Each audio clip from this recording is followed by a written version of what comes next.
مەترسی تعریب لە کەرکووکەوە بۆ سلێمانی و هەولێر.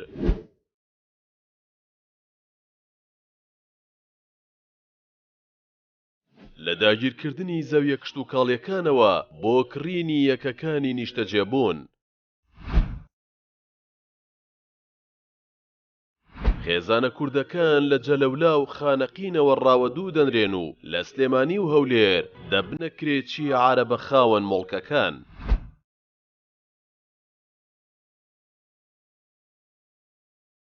هەرچەندە پرۆسەی تعریب مێژووەکەی دەگەڕێتەوە بۆ پێش دروستبوونی دەوڵەتی عێراق، بەڵام لە سەردەمی ڕژێمی بەعزدا بە چەند قۆناغێک بەتایبەت لە ساڵی 1975 لە ناوچەی کەرکووک و دەوروبەری بەشێک لە کوردەکان دەرپەڕێنران و عەرەبی هاوردا لە جێگەیان نیشتەجێکرا.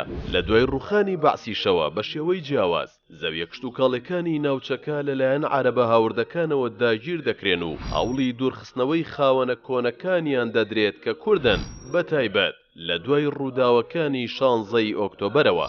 لە ئێستاشدا پرۆسەکە بە جۆرێکی تر و لە ناوەندی شارەکانی هەرێم بەردەوامە. ماوەی چەند ساڵێکە ژمارەیەکی زۆر لە خێزانی عەرەبکە خەڵکی باشوور و ناوەڕاستی عێراقن هاتوونەتە هەرێمی کوردستان و لە ڕێگەی کڕینی یەکەکانی نیشتەجێبوونەوە بوونەتە دانیشتووی هەرێم. ساڵانەش ژمارەکە زیاد دەکات.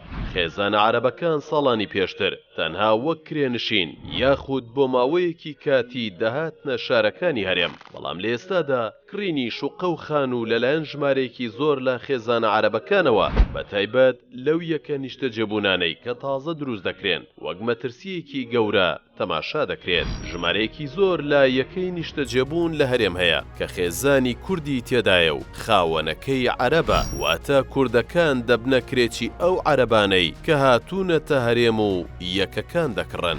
بە پێی ئامارەکان لە سەدا 60 ئەو یەکانەی لە هەولێر و سلێمانی دروست دەکرێن عەرەبەکان دەیان کڕن. ڕێکلامی فرۆشتنی یەکەکانیش لەلایەن کۆمپانیا و بەرهێنەکانەوە زۆرینەی بۆتە زمانی عەرەبی، ئەوەش دەری دەخات زۆرترین کڕیاری عەرەبیان هەیە.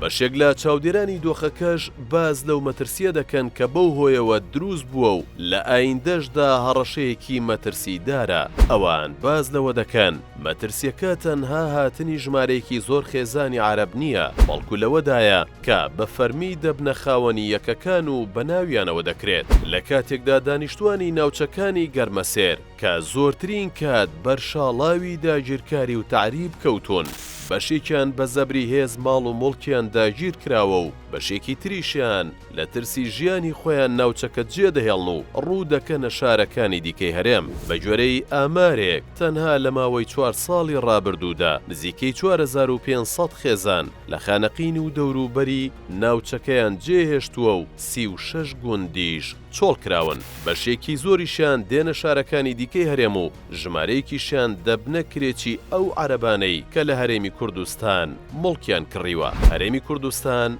نزیکەی 86,000 کیلۆمەتر چوارگۆشەیە، تاوەکو ئێستا زیاتر لە 37,000 کیلۆمەتری بەرشاڵاوی تعریب و ڕاگواستن کەوتووە کە دەکاتە زیاتر لە 140 خاکەکەی. چەندین ساڵیشە هۆشداری لەبارەی مەترسی کڕینی مڵک و یەکەکانی نیشتەجێبوون لەلایەن خێزانە عەرەبەکانەوە دەدرێتە دەسەڵاتدارانی هەرێم، بەڵام تا ئێستا هیچ پلان و ڕێگریەکیان بۆ دۆخەکە دیار نییە و ئایندەی ناوچە کێشە لەسەرەکانیش تا دێت مەترسی زیاتری لەسەرە.